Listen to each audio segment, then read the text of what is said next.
Alright, welcome back to another episode of UpintheAir.stream, and in this episode we are going to be installing the Victron Energy Lynx Distributor into our system. And this is a continuation of previous videos that we've done to make modifications to this 2022 Air.stream Globetrotter 23 FBT travel trailer. And I was gonna wait to do this, but I'll tell you why, and I'm gonna try to be quicker about my explanations and get to the point. I am doing this because of this 12-volt distribution panel here, and instead of ranting on about Air.stream, this is my statement. Air.stream, you should be ashamed of yourself. This is not a good designed electrical system in this trailer. The rat's nest looks better. I'm going to make it even better today, but I'm going to take you along for the journey. And the reason why I'm doing the Lynx Distributor now instead of later when we get the Multi Plus and also the lithium batteries is because I am experiencing a situation where I have stress tested the system, and the only additional DC load that we have that possibly could be more amperage is our max air fan. But if that is the margin of error in this system, then definitely shame on you, Air.stream, for creating a system like this.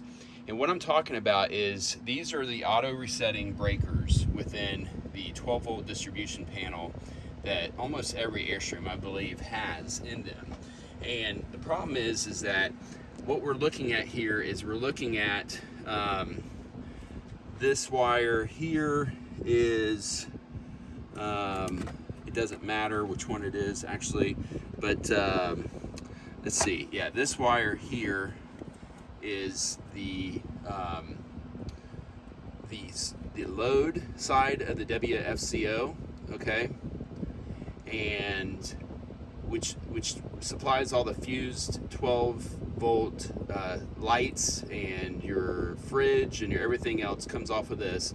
It goes through this auto resetting breaker to this common 12-volt bus bar, and that's what this is basically. It's a bus bar with these auto resetting breakers, and then you have a auto resetting breaker that this line comes in, and this is your 12-volt battery supply line, okay? Now there's an additional one here, which is my little mini bus or a fuse block that we have here. That's that, and then also you have an additional line here, which is your solar controller, solar charger, MPPT. And you know, the thing about that is it's fused and there's no disconnect whatsoever. So if you are working out in your battery box or on the 12-volt system and you are in direct sunlight, there is no way for you to disconnect. And that's not even compliant with electrical code, that this MPPT controller's output cannot be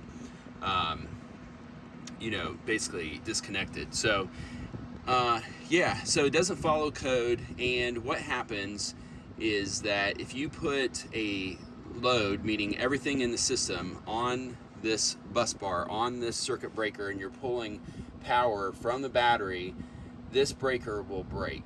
And that's if you're not plugged in, which we plan on doing some boondocking, and that's the whole purpose of all this. If you have everything going, you're not plugged in, and you're not in a good amount of sunlight where the MPPT solar controller is actually contributing to the 12-volt system, that breaker will break. Your disconnect, your storage disconnect located at the door of your trailer will disable. The relay will fail to open in its default state, and you won't have power, and you won't have AC, and you won't have your fridge running, and nothing will change until you come in and hit that button again, and you'll wonder what happened. But this is exactly what happened. So got to get rid of this. Could be fatal for our pet, and we could have a bunch of spoiled food. This is not a result of anything that I've done. Like I said, the only additional load is a couple of fans that has been put on the system, and a upgraded max air fan. If that is the margin of error on this system, and once again, shame on you, Air.stream. So we're going to fix all this, and I'm going to take you along for the journey. I'm going to show you some of the steps along the way. I think that just the awareness of the need to do something better here is, is the case. We are going to maintain this breaker box, even though it does occupy quite a bit of space in here.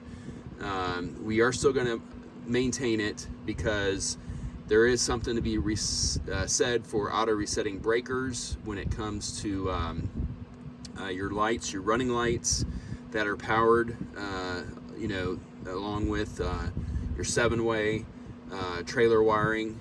But we are going to take off a lot of things off of this system, and I do want it auto resetting as well for our little block. So we're just going to basically make it more reliable is what we're going to do. So, but we do need to maintain this box in here as well. All right, so I have shortened some of these ground wires and put ferrules on the end of them just to kind of clean things up a little bit. There's just so many wires going through here, so it's just really impossible. It will get a little bit cleaner, but then I'll be adding some more stuff, so it's just going to get busier. I'm going to put a panel right there. I'm going to utilize those existing screws, and that is where our solar disconnect is going to go, so you'll be seeing that here soon. I just want to show you the two stud terminals that I installed, and that is on what should be for you the 4-gauge positive and negative wire coming from the battery. And if you haven't seen my previous video about how I clean up the battery box, make sure to go back and check that out, because that's a major improvement as far as the battery box and how everything is so much organized, and how you really delete feet of multiple feet of wires. What I mean to say, another hot day here in Ohio. So all right, making progress. All right, so we're making some progress out here. I think this video, just to warn you, I think it's going to be a lot of like little tidbits of information, and I hope you find it to be useful to you. So we are putting in a proper, putting in a proper isolation switch for this solar controller here, that the 15035 blue solar. It's not a smart solar. May replace it in the future at some point in time, but so they have a 35 amp fuse that they feel is adequate. It's not an isolation switch, which is code that you have to have that, and Air.stream ignores that electrical code recommendation completely. The thing that you do not want to do is you do not want to put a circuit breaker in here, and I've seen this done by a few of the other channels. So like I showed you earlier, I put a bracket up here reusing the same screws, and then I just double-sided taped it on there. I mean, it is not coming off there at all, so that is good. And even if it falls away, it's not going to short out or anything else like that. So I'll be checking on all this wiring here in the near future as we travel down the road, make sure everything's looking good. One thing that's not looking good is this is the factory wiring. I'm still cleaning it up. Basically, you almost have to put your hand, once you decide like what you're going to do to rewire this, as far as your configuration, and you have a good understanding, which wires you can shorten, which ones you should not shorten, then you go ahead and go about that. And put your hand on every single cable, and then shorten them where you can to get rid of this mess. It does not really look any better, but I'm adding to it at the same time of taking away. So here is why you want to do a better job of keeping your wires from moving around. This wire right here, I don't know exactly what it goes to. There's a lot of excess. It's almost, trying to get this to focus, it's almost worn through the insulation. And if that was on somewhere where it was rubbing up against something that it was a ground or a negative or to an earth ground, that would have been potentially a fire if the fuse did not pop so in time before the fire actually occurred. So yeah, that's a major fail the insulation is compromised. It's worn all the way through. That's a major fail on Airstream's part, and that is why you want to kind of keep things simpler and keep things where the wires don't move, because they will shuffle for hundreds and thousands of miles as you take these Airstreams down the road. I'm not going to talk about that anymore because I've already bashed on them enough, but it's just this is worth that alone, just knowing that I'm not going to have a fire. All right, so I realized that I hadn't really filmed too much over the last couple of days, and so I'm not sure what I had showed you previously. We do have the solar disconnect, and I had mentioned that previously, that I know for sure. And I've cleaned this up a little bit more, as you can see, but I've added things too, so it's not necessarily that impressive. We do have a single ground still existing, because that needs to be in place for our WFCO in the converter to actually function and give us DC power, so we have lights here in the camper. But that will eventually be disconnected as well and abandoned, just like the inverter ground. That way we don't have multiple grounds, and that is a thing. I guess there's like a ground loop, and I you know, it's an engineering type aspect of 12 volt DC that I wasn't quite aware of as far as system design. But just be aware of that you want to minimize your ground points when it comes to like your major system ground points, because you can actually have a differential in potential, and that will cause a ground loop current. So if that interests you, you can, you know, obviously Google that and look into it some more. Kind of showing you around here a little bit.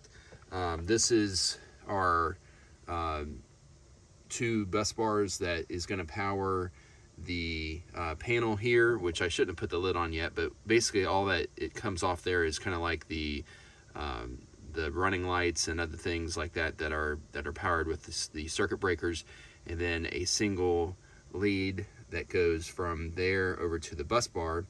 And then those 2 wires there, those are just the wires that basically, and I took the bridge out of that 2 stud down there, the 2 stud bus bar. Those are just positive wires that used to come, that do still currently come from the battery, that are just abandoned, and instead of trying to like cut them off, or you're not going to pull them out. Some of those actually even run through the chassis, so the A-frame and back out. So it's best probably just to tie those off. You know, they're still going to be they won't be they're still going to be fused as far as like what power goes to them from the Lynx distribution system. So if they were compromised in that way, that would cause a overcurrent situation, and then the fuse on the distribution, or on the Lynx distributor, would blow. So that's the thing. Anytime you have like wires that are getting power, you still want to make sure that they're properly fused. And you know, this is all complicated, and I'm not expecting anybody to like necessarily follow along, and I'm gonna make my best attempt to make a new schematic, so to kind of show you how I went about doing this, which is, you know, for an Airstream is a little bit different than other travel trailers, but a lot of the concepts are the same. So yeah, you know, I mean, like I said, so one point here is, you know, I'm looking at the DC to DC charger here, and my wires are kind of all kinked out. I'm going to shorten those, and then I somehow or another didn't realize like there is a different crimp tool, so I'm going to share this detail with you right now.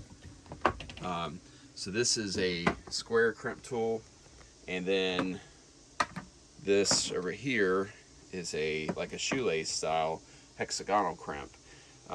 Both of them have kind of their purpose. Like if you have a crimp that you need to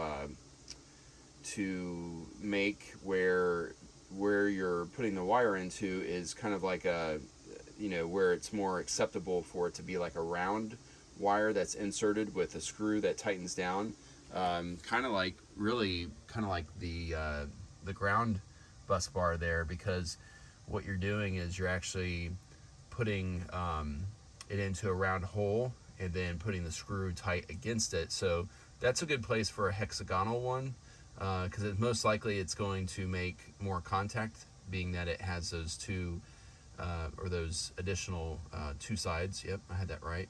And so that would be a good place for a hexagonal. But inside these solar controller and also the DC to DC, like I was showing you, those have a square receptacle, and also like your multi-plus will have a square receptacle where a bar comes down and actually clamps. So those are good places to have the two sides as big as possible to make as much contact. And that's obviously where, you know, basically talking about, you know, two sides, the square is a better preferable. So, all right, I kind of went into that in depth, maybe more than I needed to, but I had not really thought about it too much, and so I've had to redo a couple connections. All right, so we are making some real progress here, and we are probably getting pretty close to what would be considered the final stage before we put the multi-plus in, and that's most likely not going to happen until late winter or early spring, depending on which batteries we get.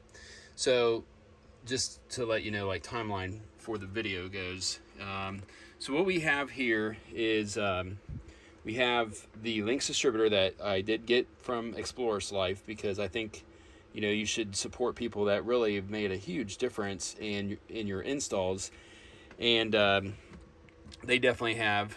And so what we're looking at is the Lynx Distributor, and basically follow their videos on how to wire this, including this little pigtail that I have here that allows for it to power up the LED lamps, which I still need to manipulate these wires a little bit to get them out of the way here so they're not blocking my lamps.